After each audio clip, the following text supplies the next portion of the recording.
نحمدہ و نصلی علی رسولہ الکریم۔ صدر راولپنڈی سے ہمارے پاس ایک سوال ہے کہ ابو جہل کو کس نے قتل کیا تھا؟ تو اس حوالے سے جی بخاری، مسلم، مسند ابی یعلا، اس طرح صحیح ابن حبان، مسند احمد بن حنبل، ان تمام احادیث کی کتب میں یہ حدیث موجود ہے۔ اور حضرت سیدنا عبد الرحمن بن عوف رضی اللہ تعالیٰ عنہ سے روایت ہے، بہت طویل حدیث ہے، مختصر طور پر بیان کر دیتا ہوں۔ اور وہ جن دو صحابہ نے ابو جہل کو قتل کیا تھا وہ مدینہ شریف کے صحابہ تھے، مدینہ شریف کے رہنے والے تھے، انصاری صحابہ تھے۔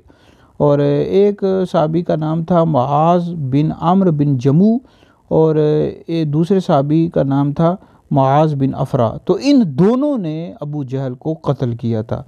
یہ ان تمام جتنے بھی حدیث کی کتب ہیں جن کے میں نام لیے ان سب میں موجود ہے۔ اور البتہ جو ابو جہل کا سر کاٹا تھا حضرت سیدنا عبداللہ ابن مسعود رضی اللہ تعالیٰ عنہ نے اس کا سر کاٹا تھا، یہ سیرت نبویہ ابن ہشام میں موجود ہے۔ تو بہرحال ابو جہل کو قتل کرنے والے جو دو صحابی ہیں یہ مدینہ شریف کے رہنے والے تھے، انصاری صحابہ تھے۔ ایک کا نام معاذ بن عمرو بن جموح تھا اور دوسرے صحابی کا نام معاذ بن افرا تھا رضی اللہ تعالیٰ عنہما۔